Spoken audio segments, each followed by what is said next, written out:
So you want to upgrade your car on Gran Turismo, you want some visual upgrades, and that's not exactly something that Gran Turismo is known for. Not anymore, at least. Back in the day it was with racing conversions, but now what cars have great upgrades, and what cars just have generic wings and standard graphics? Well, in this particular countdown, which is a slightly different kind of countdown to the ones which we would usually do, which tend to be more performance-based, we're going to be counting down the cars with, at least overall, and of course it's down to personal opinion, the best array of visual modifications that you can make to them. They don't necessarily need to be the best looking cars, but they have great visual upgrades, be it body kits, wings, sometimes even optional extras.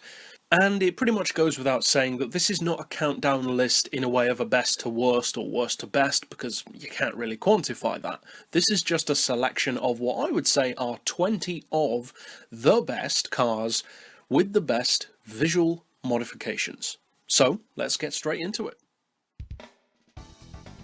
Kicking us off first of all is the premium spec Alpine A110. This car is a little more visually restrained as far as upgrades than some of the others on the list, but you do still have some alternative driving light arrangements on the front end and a nice ducktail wing to work with as well.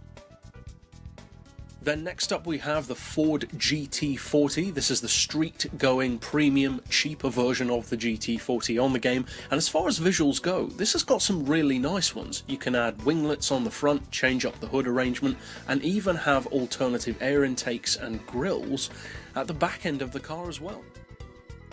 Next up we have a car which everyone loves to upgrade visually, and most people know about by this point, the BMW M4 in both normal and pace car form. The normal version can have some alternate upgrades to the pace car, such as changing the chrome grille to carbon fibre and even a full body kit, but also the pace car has the option of pace car lights on the roof.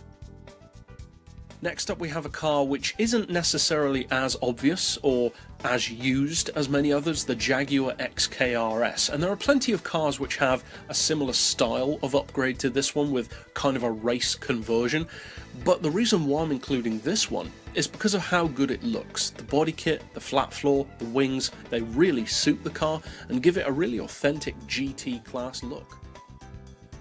Next up we have a car which you probably wouldn't expect to have that many visual upgrades, but it actually has a significant one. The Ktm Crossbow in both of its forms can have a pretty radical visual body kit conversion, which, as well as changing the body kit itself, also acts to delete the central scoop. Next up, a car again which you might not expect visual changes for, more of a racing competition spec vehicle, the Diablo Gt2. This car has a pretty cool visual conversion that you can do, which changes both the front bumper arrangement with the chin splitter and also, perhaps more significantly, the roof scoop. The dilemma though is perhaps if you're like me and prefer the stock roof scoop, but also the upgraded bumper, so which one do you choose then? Next up we have another very, very popular choice of car, which is commonly seen with visual upgrades, and it has a great array of them. Body kits, wings, even wing mirrors, the Lamborghini Aventador. As far as visuals go, it's a fantastic choice if you're looking to personalise your car and have it looking like a Liberty Walk custom, or even a full-on race car.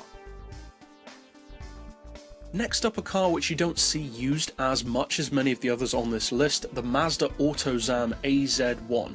Have you ever wanted to take a Japanese K car with a tiny engine and sprightly power and turn it into a mini Ferrari F40? Well, now you kind of can. Next up we have another car which is very popular for its visual conversions, the Chevy El Camino. It's a full premium of course, and it's a pretty unique car on the game. It's the only muscle car pickup on Gran Turismo, and it has some pretty great visuals. You can smooth off the bodywork in lowrider style, or you can convert the pickup to have a covered top or even a paddy wagon style back end. Next up, one of the more expensive vehicles here, the Lancia Stratos. It has some interesting rally-inspired upgrades, such as spotlights on the front end, which, if I remember correctly, do actually work. And you can change up the wing, you can have a smoother visual style, you can have a chin splitter under the front end, and overall you can make the car look pretty aggressive for such a small machine. Next up, one of my personal favourite cars on Gran Turismo in terms of visual upgrades, the Mercedes Slr Mclaren. In premium form in particular, you can get some pretty extreme visual upgrades on this car, and you can even kind of make a replica of the SLR 722 GT race car.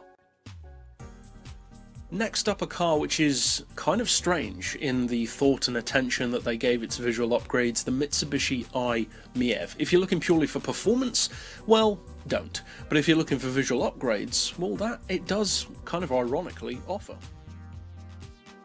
Next up, like vehicles such as the Aventador, another car with a fantastic selection of visual upgrades from body kits and flat floors to rear wings.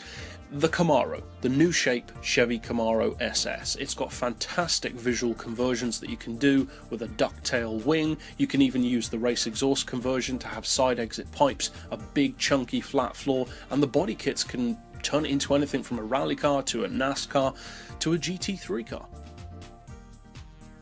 Next up, sticking to the world of muscle cars, but this time classic muscle, is the Pontiac Trans-Am. It only costs 30 grand, and the visual upgrades on this car are fantastic. You've got some extreme body kits, which may not be to everyone's taste, but at least you have the option. You can get crazy wings as well, and with the side exit pipe conversion of the race exhaust, it is a visually striking car. Next up, with again a more restrained upgrade style in a similar way to the Alpine A110, is the classic Beetle. You've got ducktail wings and you can dechrome the bumpers for the more subtle of tuners. Next up, we have another car which you would probably not expect, unless you already knew of course, to have visual upgrades. One of the only race cars in the game to have visual upgrades, and of all things, it's an F1 car. Ayrton Senna's Lotus 97T. You can change the wings, you can change the livery, and you can even change parts of the aero setup. Pretty cool upgrades for a race car.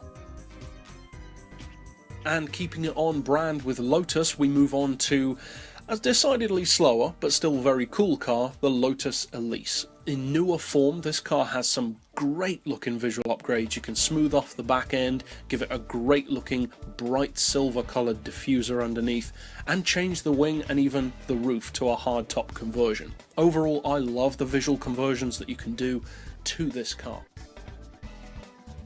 And now one for the drifters. Many people love the S13, but as far as visuals, most of them don't have much to go with. This one though, the premium spec, does. You can even get a full body kit on this car. You can delete the rear wing if you want to, and although the visuals don't go that in depth, they do look pretty cool. Next up, another car which you perhaps wouldn't expect to have the best of visual upgrades, but it actually does have some really good ones. The Mitsubishi Evo 4 in premium form. You can give it a diffuser, you can change the wing, you can change the body kit, and in doing so, you can even add larger rally style mud flaps. This car really does have some great visual upgrades. And last but certainly not least on the list is the 2013 shape Viper in both of its forms. This has some, again, like the Aventador, great looking body upgrades. Big rear wings, a massive diffuser, a huge body kit with plenty of race style appendages and aerodynamic downforce aids. It looks great and it suits the car. But that's it overall for my pick of 20 of the best visually modifiable cars on the game, and feel free to comment with some of your favourites down below. But for now, as always, thanks for watching.